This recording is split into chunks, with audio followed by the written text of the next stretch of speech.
Good afternoon, Hold on, no, students.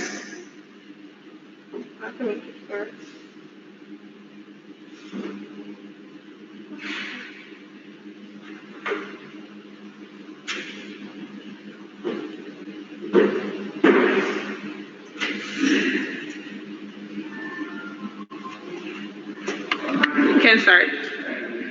Good afternoon, everybody. This afternoon, we're going to be looking at the bones of the lower limb. And they're all laid out for us here. When we speak about the bones of the lower limb, we start with the pelvis, which is what I have in my hand here at the moment.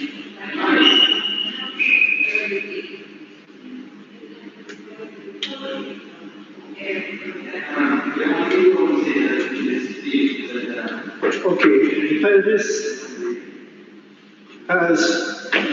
is composed of a number of different bones coming together to form one mass called the bone pelvis.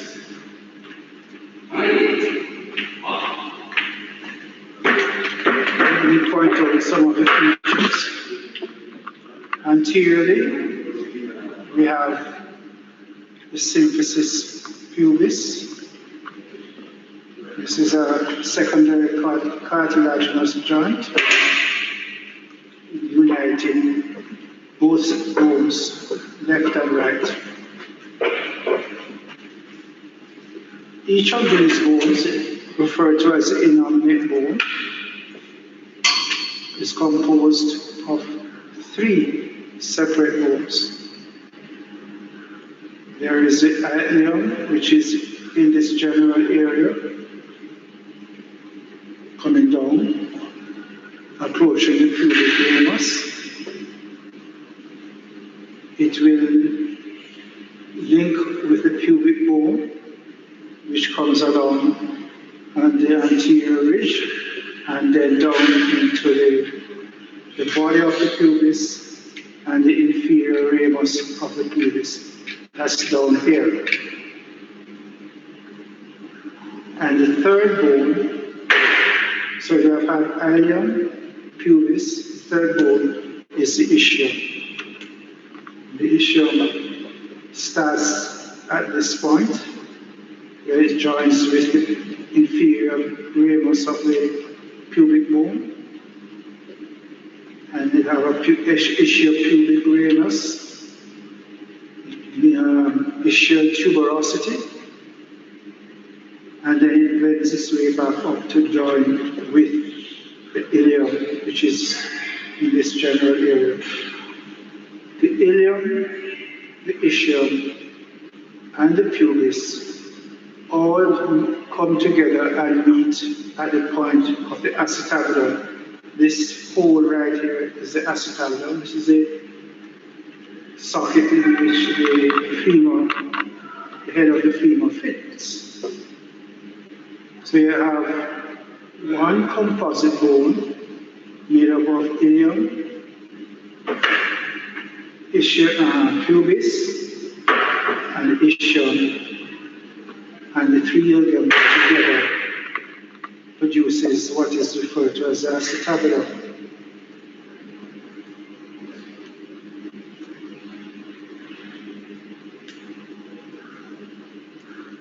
The pelvic rim, or should I say the pelvic cavity, is completed by way of joints between the sacrum and the coccyx, which is to be seen over here.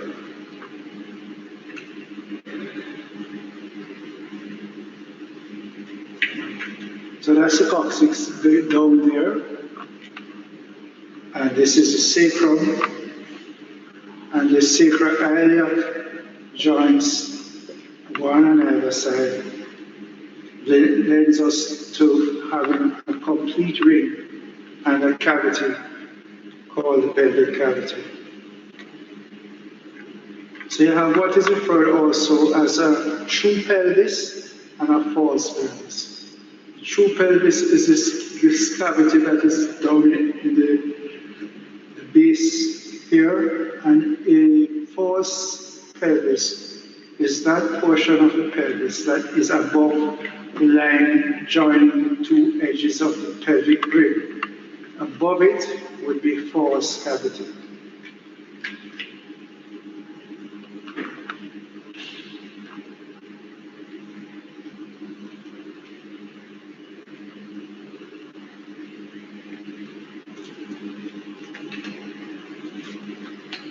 To the back,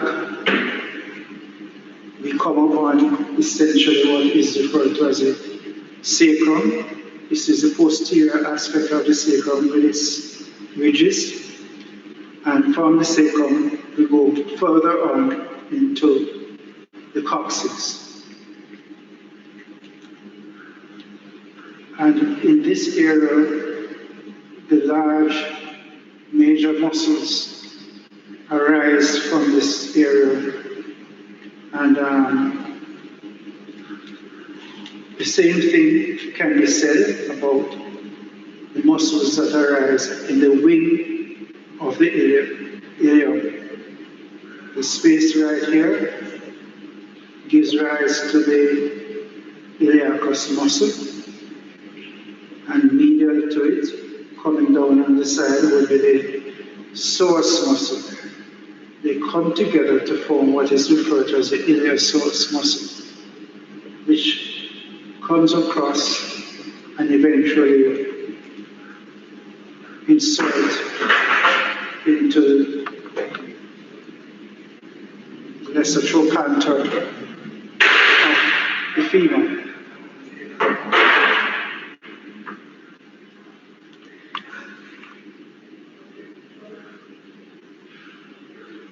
Now there's various openings. We have mentioned the acetabulum, which is the socket for the head of the femur.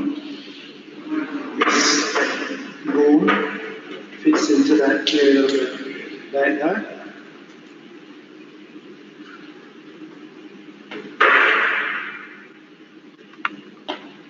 And there is another opening more anterior. That's the obturator foramen. So you have the obturator foramen and the acetabulum. This area is referred to as subpubic arch. It's of significance for us in determining the sex of the patient. In the case of the female, it's wide, it's obtuse, whereas in the case of the male, it is more a sharper angle and more enclosed. So when you look at this, this is basically a female pelvis that has a U shape as opposed to a V shape. And if we look inside the cavity of the pelvis, we will see that around the pelvic rib is not quite rounded, but it is certainly much more so than what you would expect in a male, where the cavity is that much tighter, the bones are closer together, and that doesn't allow for the typical birthing canal, which the baby will go through the passage and out.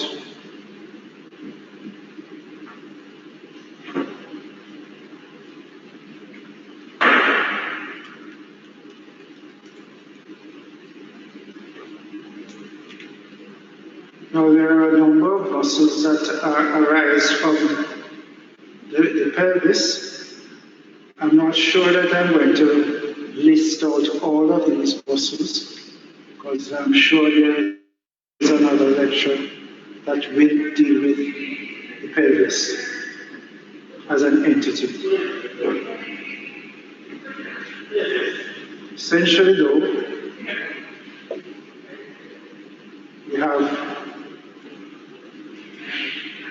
three different chambers that are reflected in the leg or the thigh.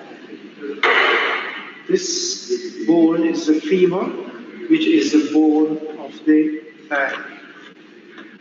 So you have, that's it. So the thigh exists from the level of the pelvic socket to the point where we come upon the knee.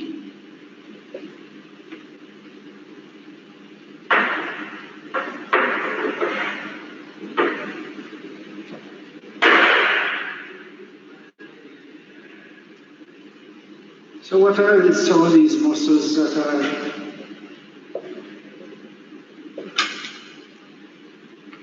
are associated with the pelvis?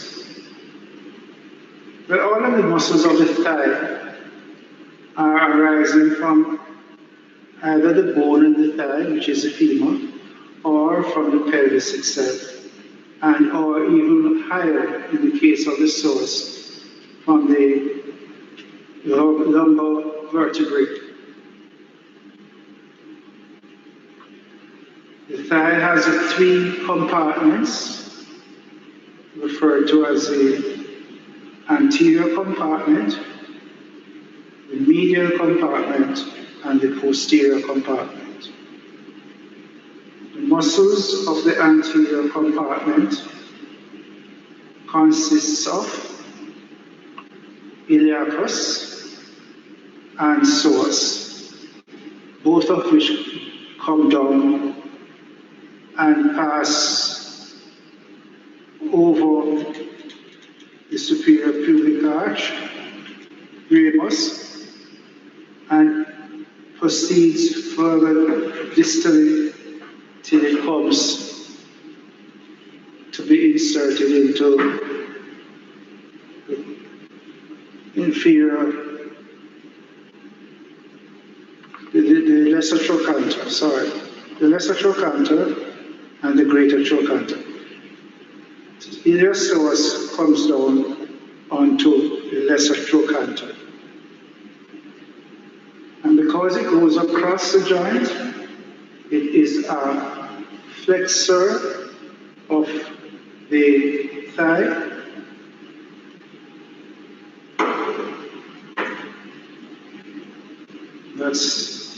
That's it there. So greater trochanter, lesser trochanter, head.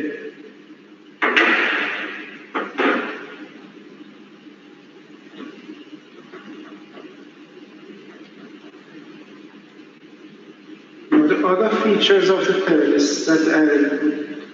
which have some bearing on the muscle attachments. Apart from the symphysis pubis, you have a pubic tubercle at this point, from which arises muscles that go upwards into the abdomen. And on the outside here, the pubic tubercle have muscles that go down into the thigh.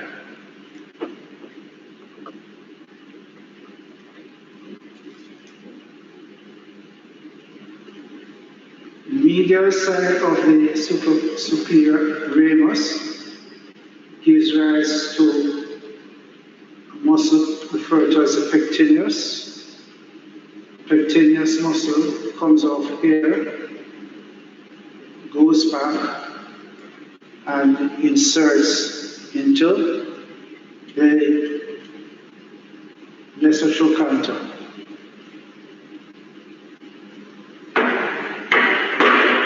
Next to it, well, first of all, on the outside you have the iliopsoas coming over, and then you will have the pectineus coming down beside it, moving towards the midline. Below the pectineus, on the outside of the body and arch, you will have the muscles of the adductor compartment. And the muscles of the adductor compartment are comprised of adductor longus, adductor brevis, and adductor magnus arising from the inferior ramus of the pubis. So you have magnus, brevis, and longus.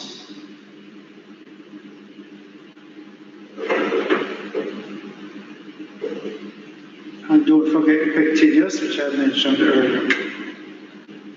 Now the other muscle that is in this general area coming down into the leg would be arising from the anterior superior iliac spine, ASIS, and that's the sartorius muscle. It's the longest muscle in the body. It extends from this position, which is anterior superior iliac spine, and it eventually travels down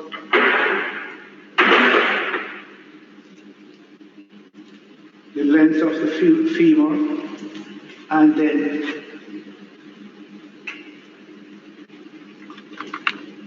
it lodges in this general area here, which is the superior anterior medial border of the tibia. About 3 muscles have their attachments right in this spot. There is the sartorius, there is the gracilis, and there is the semitendinosus muscles. And their area is referred to as the pes anserinus.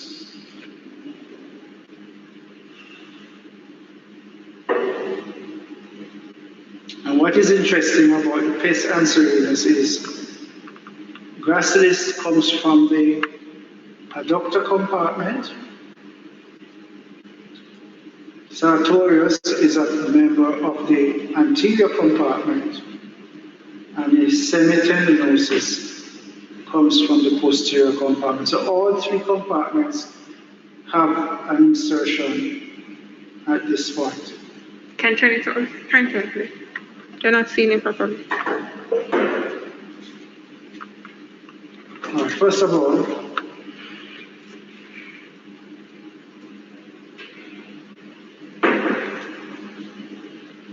you have you will see this anterior ridge of the bone.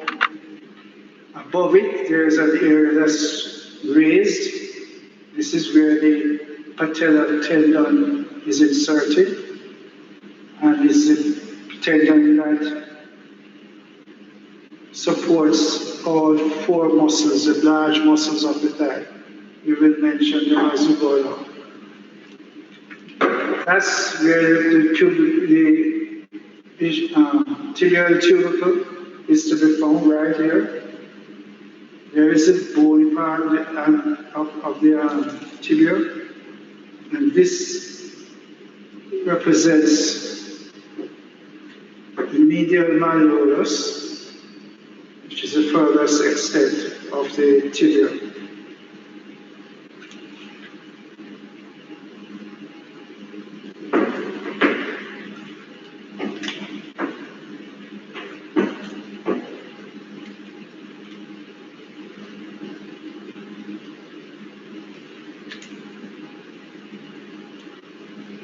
If we look again at the pelvis, we'll see this is the sacrum, this is the ilium, the wing of the ilium, and there's this notch in this area here. It is a greater sciatic notch. This bony element facing backwards is the iliac iliac spine, and there below it is a second notch, which is the lesser notch, lesser sciatic notch. So you have the greater notch, lesser notch, and the tendons, ligaments attached to the spine and to the sacrum make cleaning the spaces more complete as they lie across like that. So you have a greater sciatic notch or cavity and a lesser sciatic notch over on this side.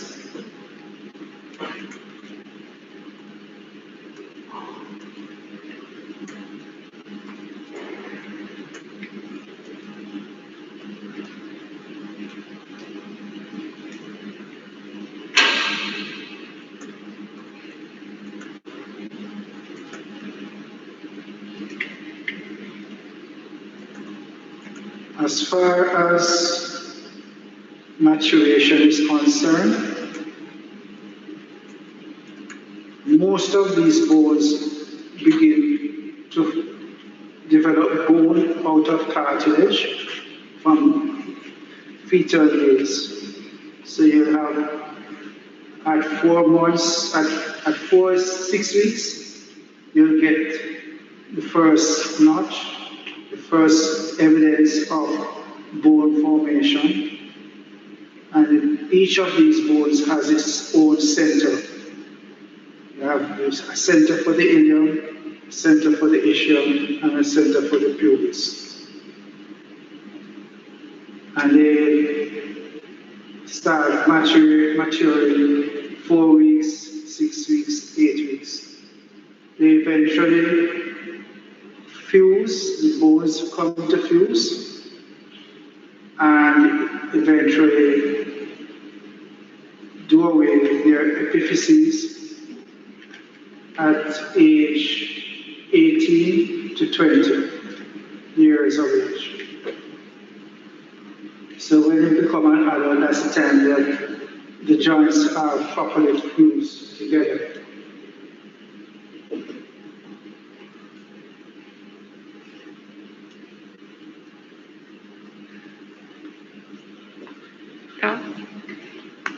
I'm going to turn it because they're not seeing. I think I need to find another position. So I was saying you should stay with there. Just when you're pointing, you just... I'll have to find another spot. Just point it so that they can see. Alright.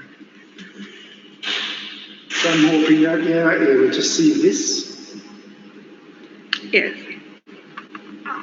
So this will be the ilium. This is where the iliacus muscle arises from here. The psoas muscle arises from the side of the lumbar vertebra.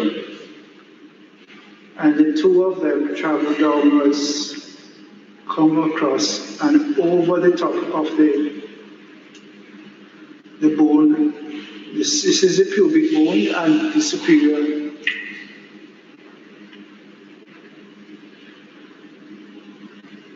I have to get it here into this. This is the superior ramus of the pubic bone. The iliopsoas muscles come together and come over the top of this ridge, and then eventually goes down, as I've said before, to enter the lesser trochanter.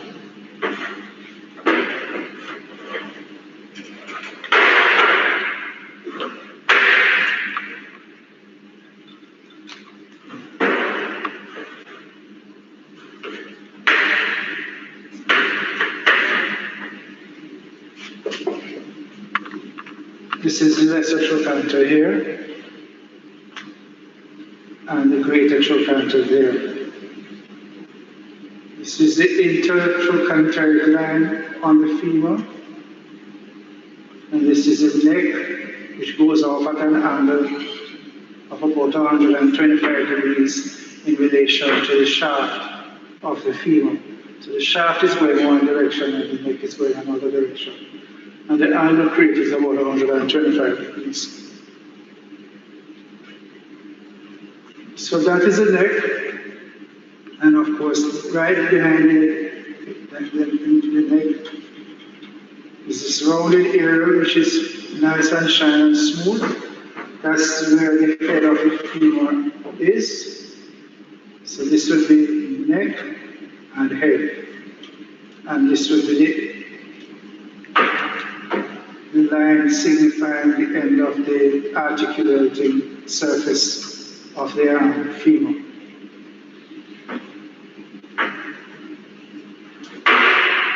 In the femur, there is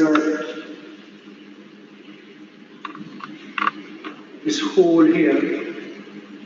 It's known as the fovea of the head of the femur.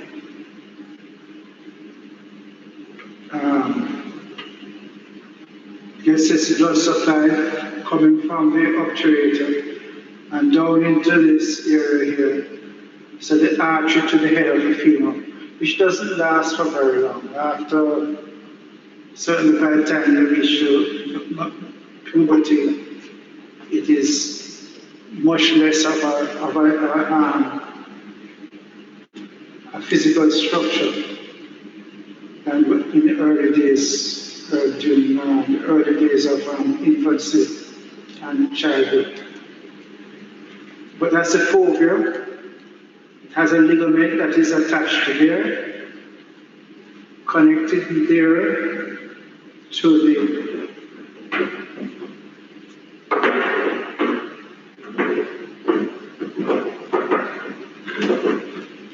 this is where the base will be, and therefore the connection will come from there going towards the head, and it's buried inside that area here.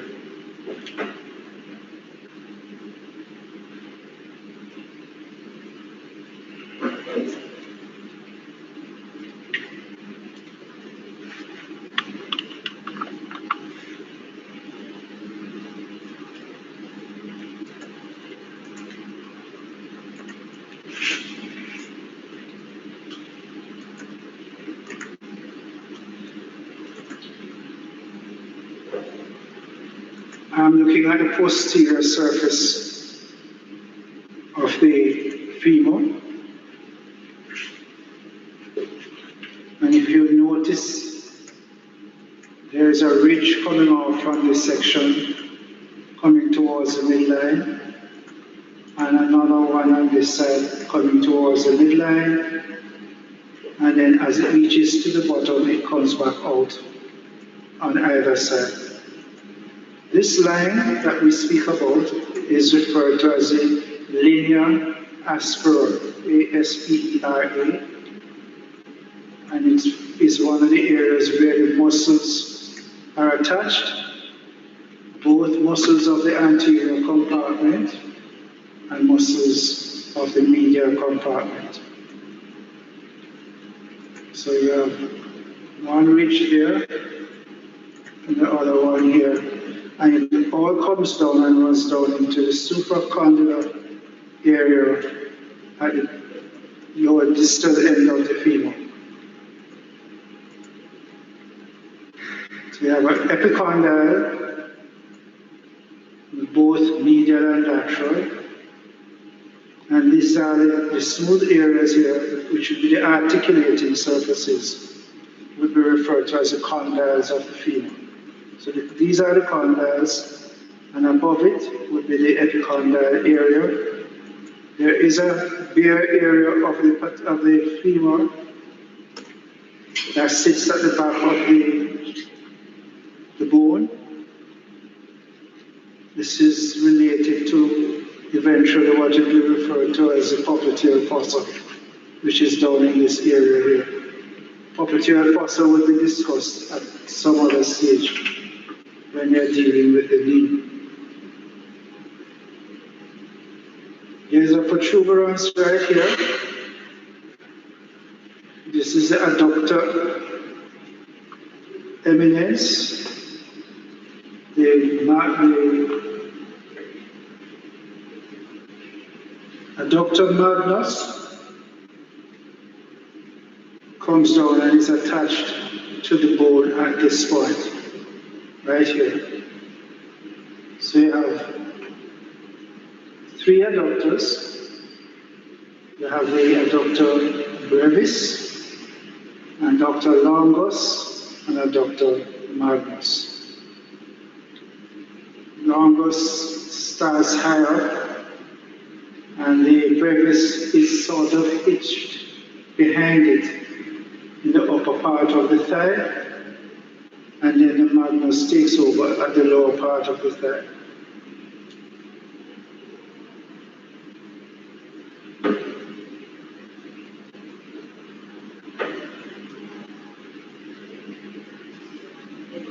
Now, what are some of the salient features of the thigh? We have the surface markings and the constellation of the large, bulky muscles of the anterior aspect of the thigh. Basically, in that area, you will see pectineus muscle, which is pectineus muscle arises more laterally and goes down towards the lesser trochanter. Now the pectineus. On the other side, you have the sartorius, which is going to be coming from the anterior superior eyelid spine and going all the way down, as I've said before, to be attached to an area in the tibial just below its origin. The area referred to as the pes anserinus.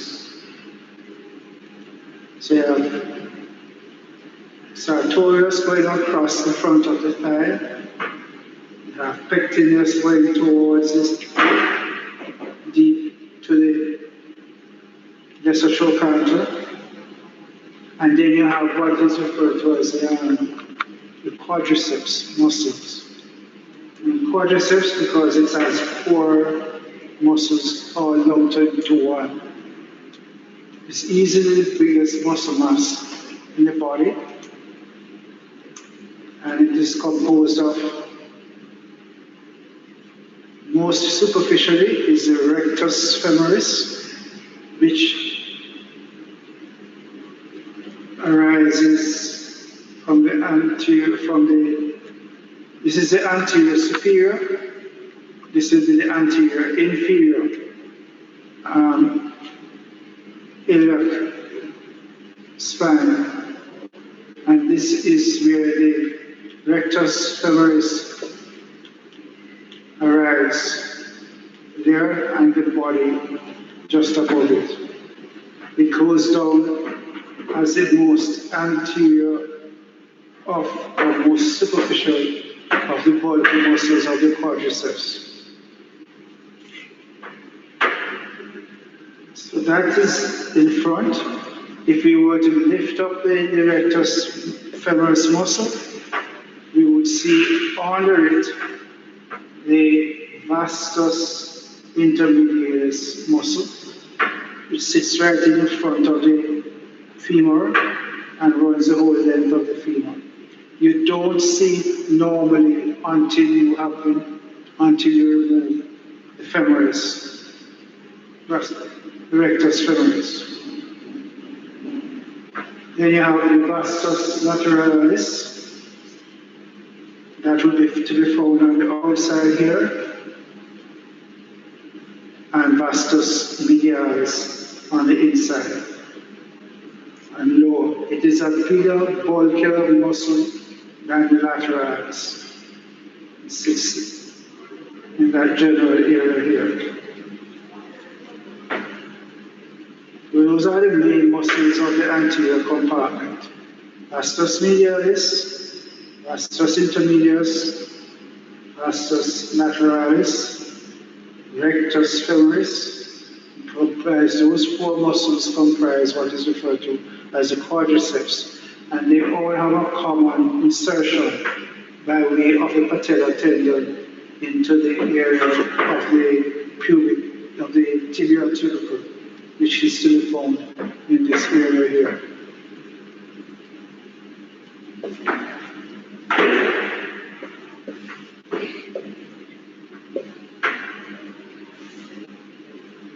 The blood supply of the anterior compartment is derived from the femoral artery. And we'll discuss a little bit more about that at another stage. I'm not so sure that I should really take you down that road, because that is going to be a part of the lectures to follow. Blood supply of the anterior compartment is a femoral artery. Blood supply of the medial compartment, also referred to as the adductor compartment, would be the obturator of the artery. And the blood supply of the posterior compartment would be what? The posterior compartment would get branches of blood supply coming from the perforating branches of the profunda femoris artery. You don't have a specific artery designated for the posterior compartment. Several branches coming from the anterior section goes back towards the posterior compartment and gives nourishment to all the structures in that area.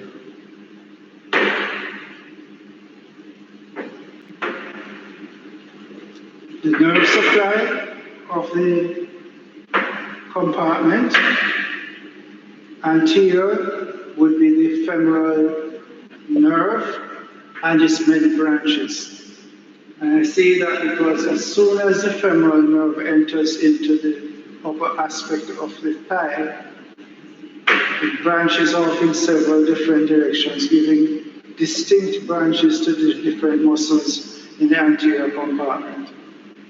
So the femoral nerve does not move very far into the thigh.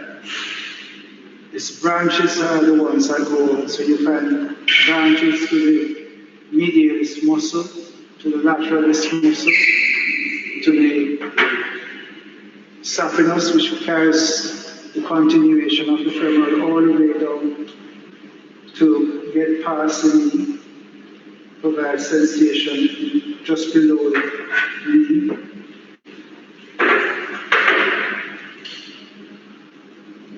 And so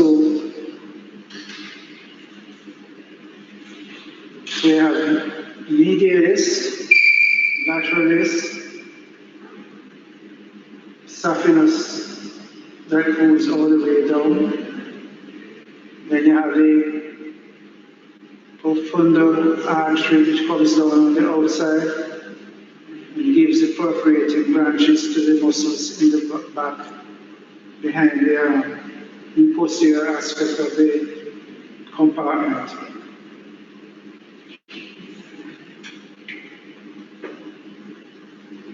There are other branches that come off the femoral artery as it is leaving from underneath the inguinal ligament. It is coming out under the inguinal ligament, and it gives rise to 4 smaller vessels very soon after it comes out. There's this superficial circumflex. There is a superficial epigastric that goes up into the abdomen. The circumflex goes laterally towards the superior iliac spine. The medial tube, you will have the superficial circumflex, which provides part of an anastomosis around the neck of the femur, and then there is a deep pudendal artery which goes towards and gives supply to the perineum. Those are the 4 early branches of the femoral, and then After that, the femoral sends off profundo laterally and it comes down posteriorly and perforates the intermuscular septum to get to the posterior compartment. Remember, the posterior compartment is very close to the anterior compartment on the outer aspect of the leg. We have a medial compartment here, which has the main femoral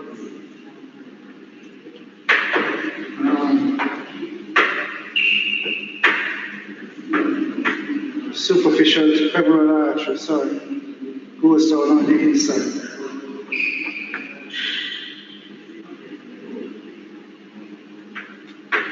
Now, right at the top is an area called the femoral triangle. You need to know about this because it is a very common question in your exams. You need to study that area and know it well.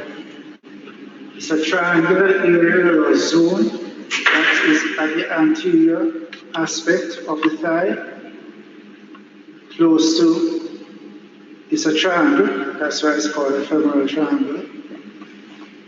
The base of the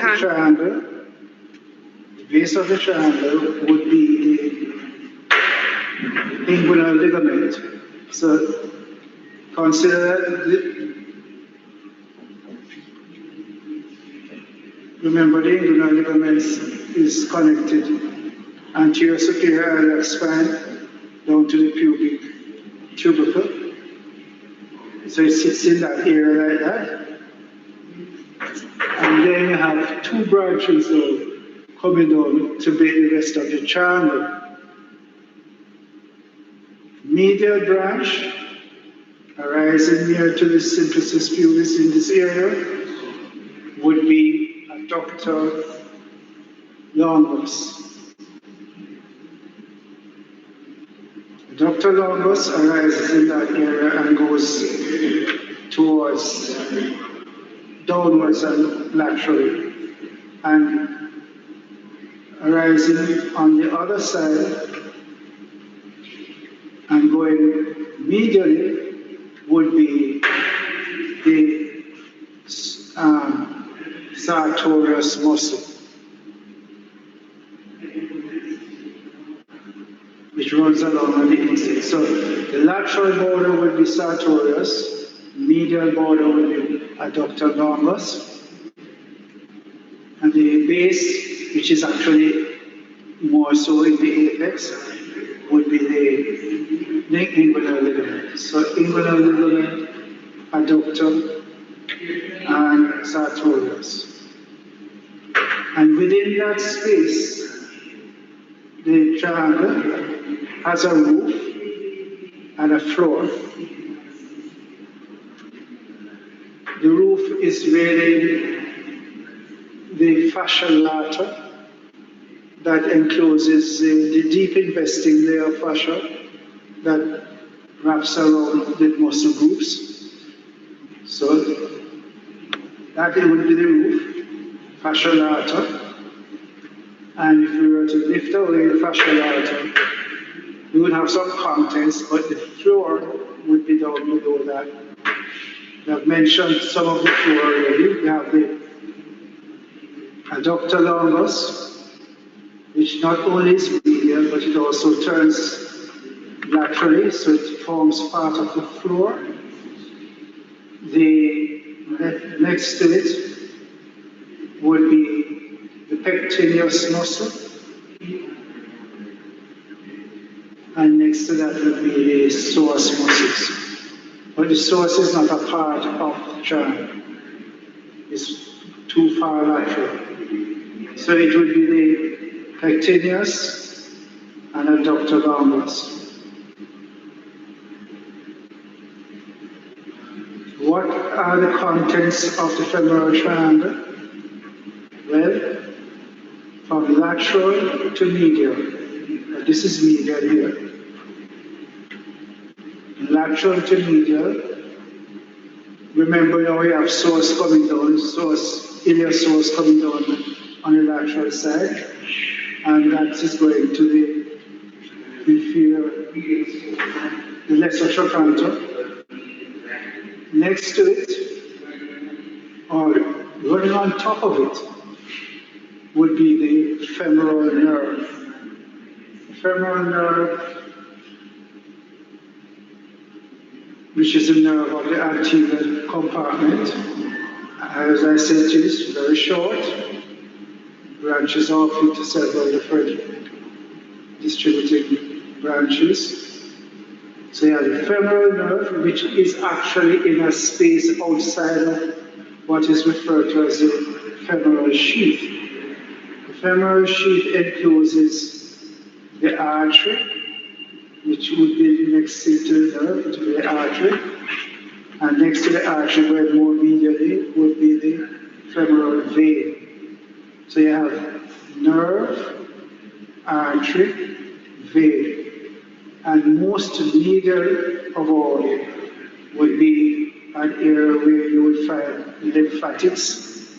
You may find one or two nodes in this area. But as far as we are concerned, that would be the medial part, lymphatics. So lymphatics, going laterally would be vein, the more lateral would be the artery, and most laterally would be the nerve. The artery and the vein would be enclosed in a sheath, referred to as a femoral sheath. The nerve sits on the outside of that sheath. And right near the medial side where the vein is, that space where the lymphatics would be, that area gives rise to what is referred to as the femoral canal. And the proximal end of the femoral canal on the inside would be the femoral ring.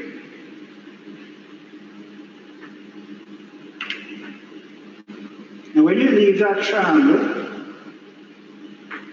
going down the thigh, we will come to a canal that carries it, that runs all the way from that point to the area just posterior medial to the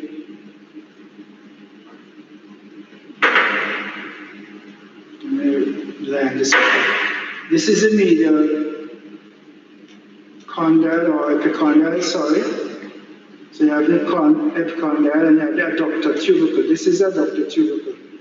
And the adductor magnus has a tendon that goes and goes into the tubercle at that point.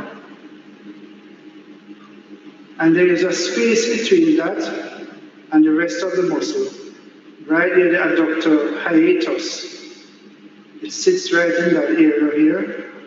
And what comes out through the hiatus would be the structures that are going to be going to the popliteal fossa.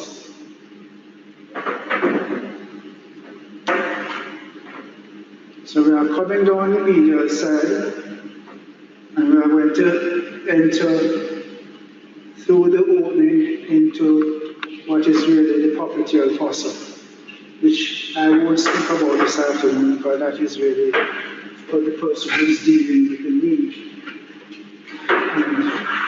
So that will come.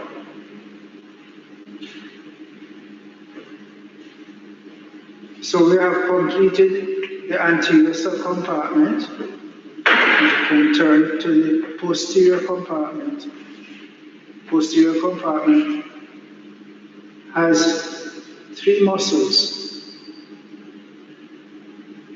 It's the so-called hamstring muscles. You have the biceps femoris, which tends to run along on the laterally, comes out laterally. And there is the semimembranosus and semitendinosus, and other two muscles of that particular compartment. So semimembranosus, semitendinosus, biceps femoris. But biceps femoris has two heads, a long head and a short head. The long head arises from the ischial tuberosity, which is down here.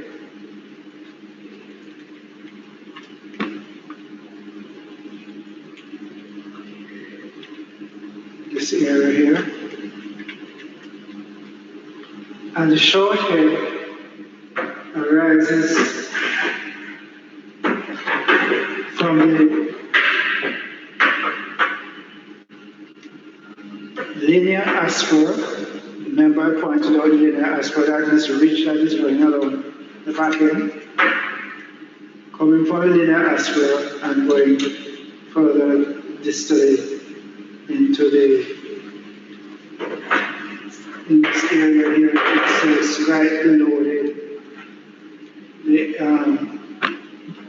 right below, distal to the condyles of the tibia.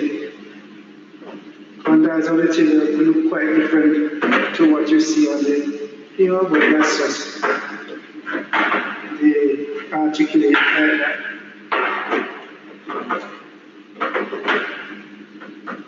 So you have semimembranosus and semitendinosus, both of which go towards the medial side of the leg. In the case of the tendinosus, it links up with gracilis, sartorius, to be inserted into that area. Remember I mentioned it, pes anserinus. It inserts into the pes anserinus, which should be in this general area here.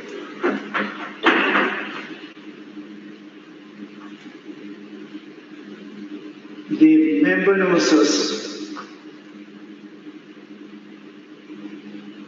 although it is laterally, it comes down and winds its way underneath where the capsule of the knee joint is, and it actually inserts on the posterior aspect of the condyle of the tibia, medial condyle. So you have laterally and medially.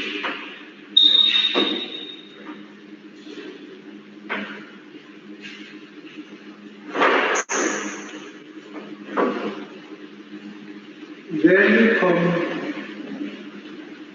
so that takes care of the femur, and we now move on.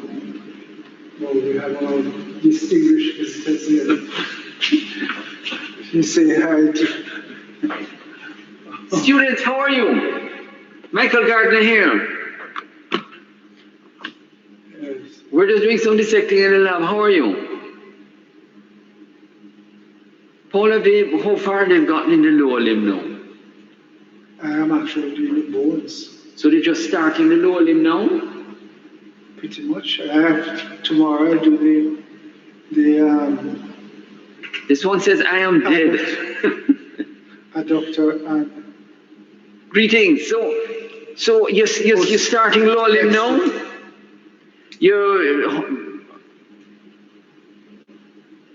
So this is just the start? Just today is the start? Okay, great. All right, perfect. All right, a step at a time. We're here dissecting.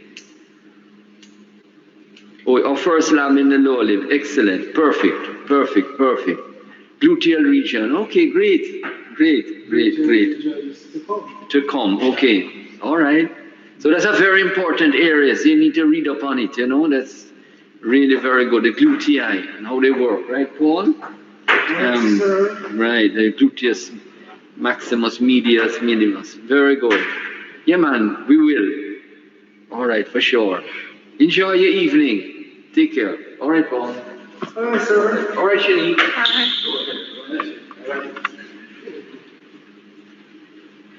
Very rich.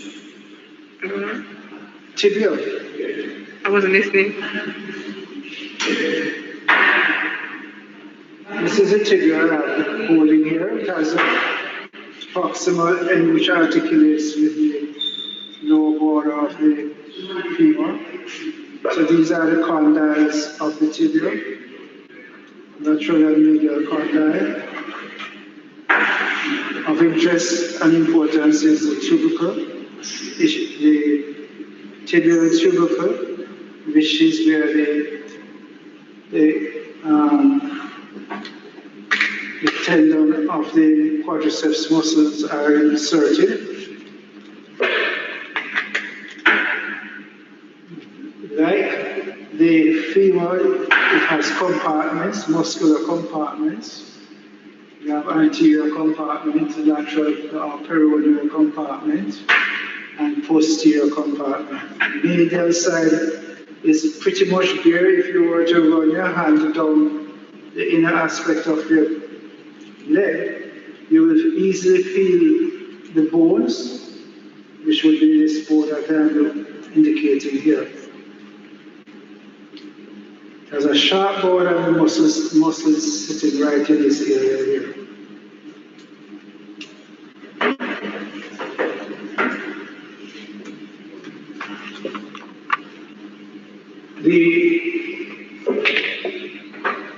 The alignment of the lower leg, of the leg, is different from, although we have some similarities to, the upper limb, in the sense that in the upper limb, the muscles in the anterior aspect of the arm provide for flexion at the level of the elbow joint. Muscles in the anterior aspect of the femur, leg, thigh, provides for extension, which is literally the opposite, but it is the same basic thing. You have muscles in the lower limb that will extend the leg, because we refer to this first section as the thigh and the second section as the leg. So the leg gets extension of the leg when these muscles act.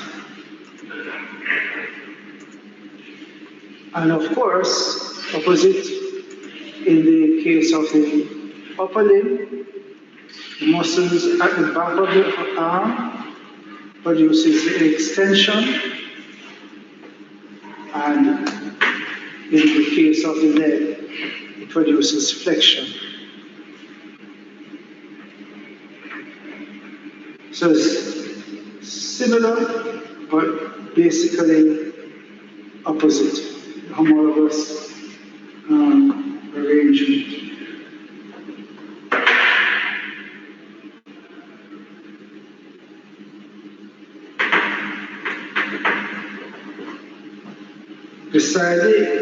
Beside the tibia lies on its outer aspect, lies the fibula.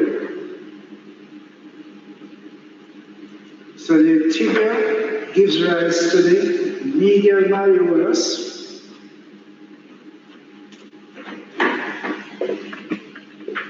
is that right? Yes. Lateral malleolus, medial. This is the medial malleolus, and then on the other side will be the lateral malleolus, which is going to be arising from the.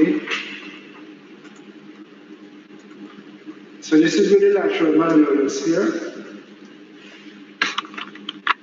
This would be the medial malleolus, lateral malleolus. This is the fibula, and this is the tibia, bound together so that you can see the mortise of the joint that encloses the talus. This is the talus here. Sits between medial malleolus and lateral malleolus, and is held firmly in position like that. In the by the same token, you have a similar arrangement at the proximal end of the tibia, where the head of the fibula is closely related to, and by way of ligaments, to the proximal section of the tibia.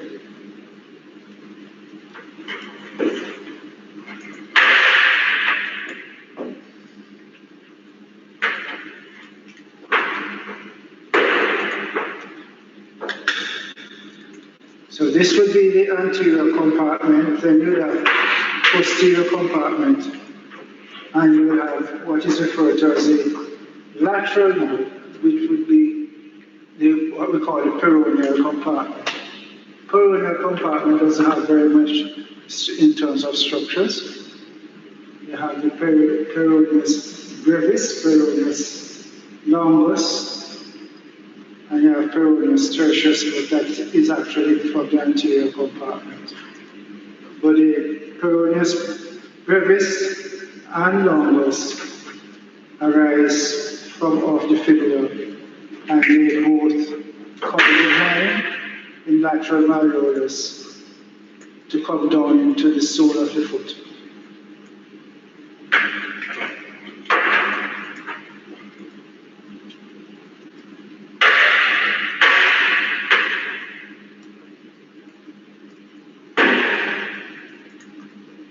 Below the tibia and fibula, we come now to the bones of the foot.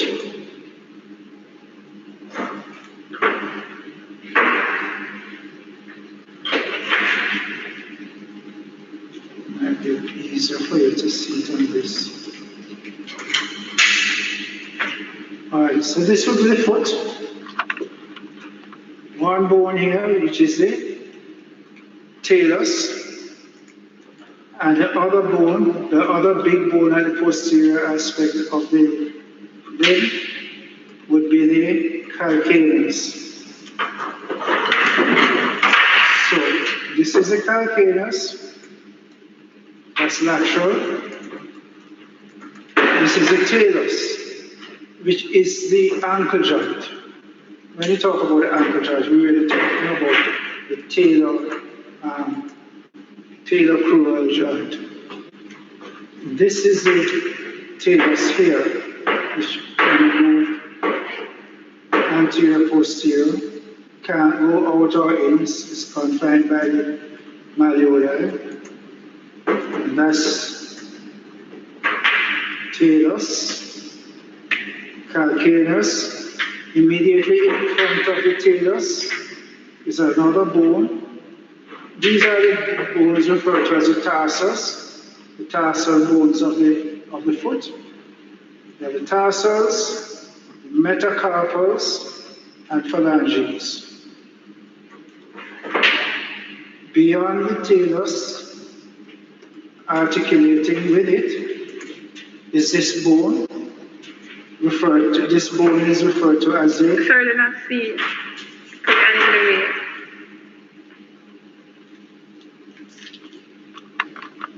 You need to zoom in. I can't zoom in, your hand in the way. They're going to zoom on your gloves. Can you see it? Yeah, now?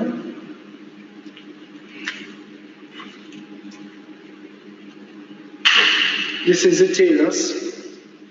This bone, which is directly in front of and is articulating with the talus, that's a navicular. It's on the medial side of the foot. And on the lateral side of the foot, articulating with the calcaneus. This is the calcaneus, this big bone here. That's the calcaneus, and this is the joint. And this bone here is the cuboid bone. So you have navicular, cuboid, and then you have three bones in front of the navicular.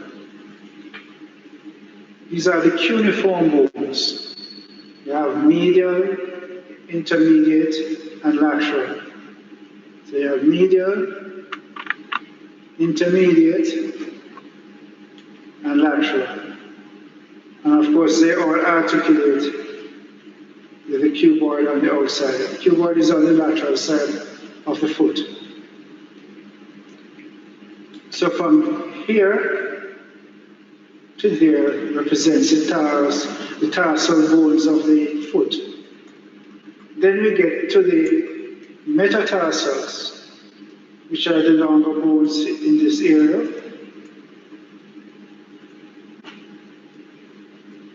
Right here. First, second, third, fourth, fifth. So you have 5 metatarsals, and then you have the phalanges, just like the fingers. It's the same setup. The first digit, which would be the big toe, has 2 bones instead of the 3 that the rest of them have. So it has 2 bones, proximal and distal phalanges. And then you have proximal, intermediate, and distal phalanges of the second, third, fourth, and fifth. So you can work out how many bones you have in your foot. Not that difficult.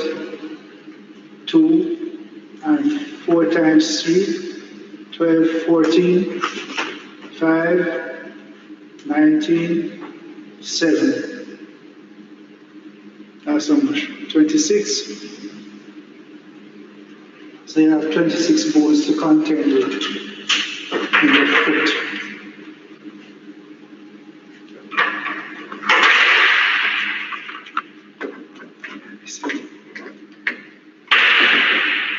Three 34. 334.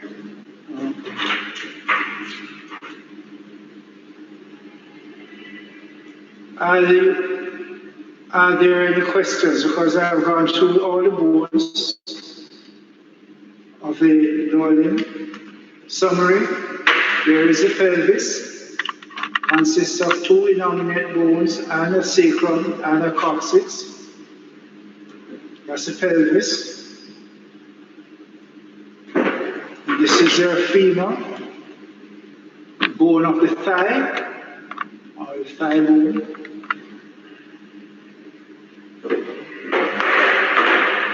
This is the tibia, and I will have to show you the fibula attached on this one instead. So this would be the fibula on this side, the tibia on that side, and then below that you reach to the ankle joint, which has a talus there, and you have the mortise. This is a mortise created by the lower end of the tibia and the fibula, head of the fibula. So it articulates in that general direction.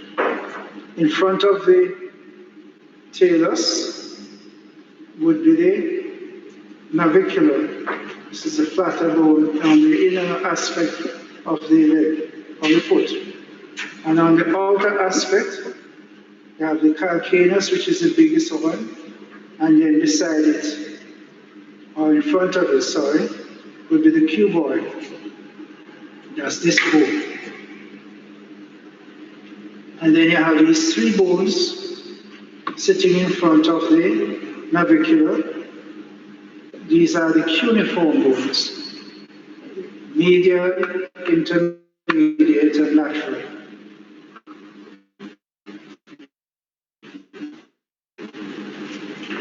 And then metatarsals and phalanges.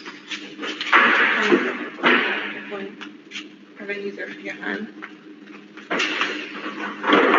And I'm blocking everything. Yes.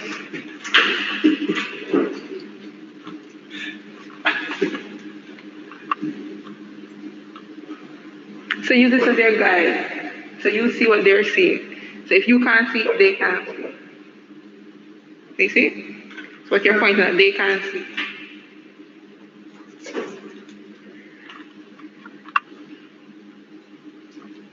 So I am being instructed to come again. So here we go again. We're approaching the lower leg. This is, remember now you have thigh, then leg, ankle, and the sole and the foot. We already did a lot with the long bones of the proximal part of the lower limb. Here we are now, the lower end of the leg. It has, this would be the ulna, fibula and tibia. So this is a fibula creating what would be the lateral malleolus and would be the outer restricted border of the mortis and tenon, this being the tenon. If we do woodwork, we know about mortis and tenon. But this is the lateral malleolus, this is the medial malleolus. Not infrequently fractured in sporting injuries, football, etc. Gets knocked out.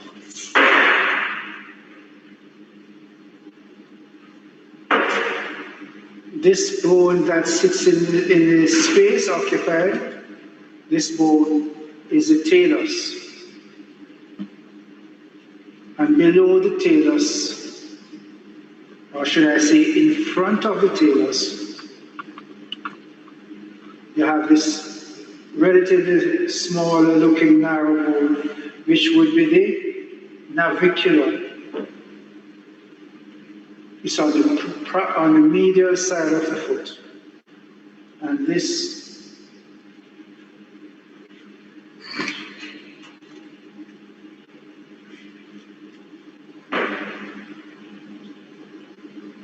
let me see if I can show it to them.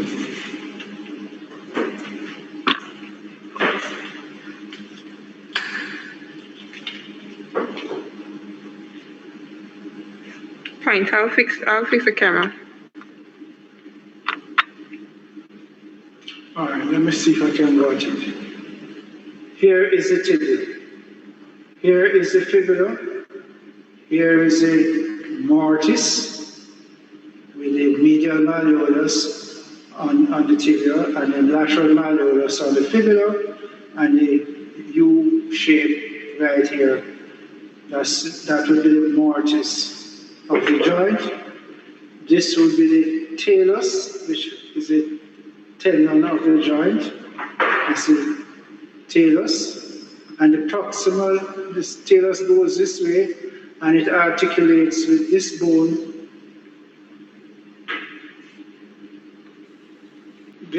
which is the navicular.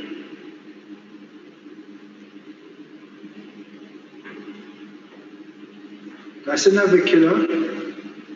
On the outside, we have this black bodies. On the outside, you have the calcaneus, this big bone, going all the way down. And it articulates with this bone, which is the cuboid. It's on the lateral side of the foot. So you have the two joints, and this would be the cuboid, this would be the navicular. These three bones, 1, 2, 3, are the cuneiform bones. There is a medial, intermediate, and lateral.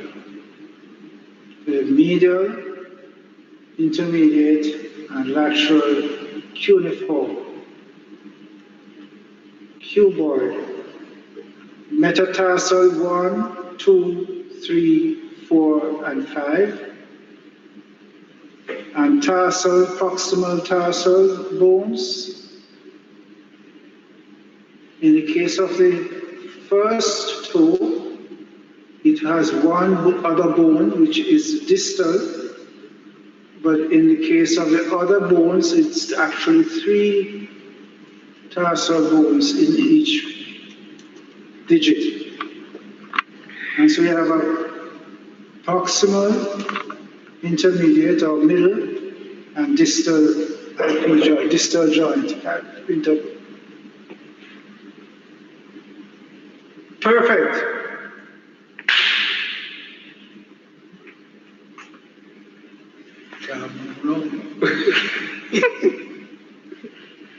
Okay, so those are the bones. Any questions?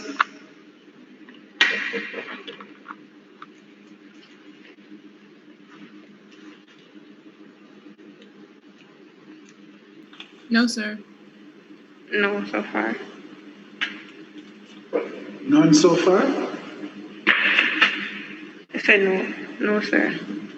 Well, we have come to the end of this particular part. It gets a little bit more interesting when we start talking about the muscles and the joints and the supply and so on. You feel like you're more into it. Just doing the osteology, which is what this is, osteology of the bones has a tendency to be somewhat on the boring side. But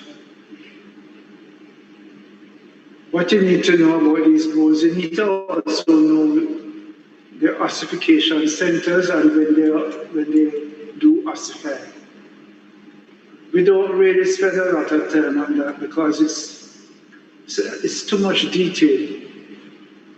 You have to find in broad terms what the ossification is, and you apply it to the bones that are here.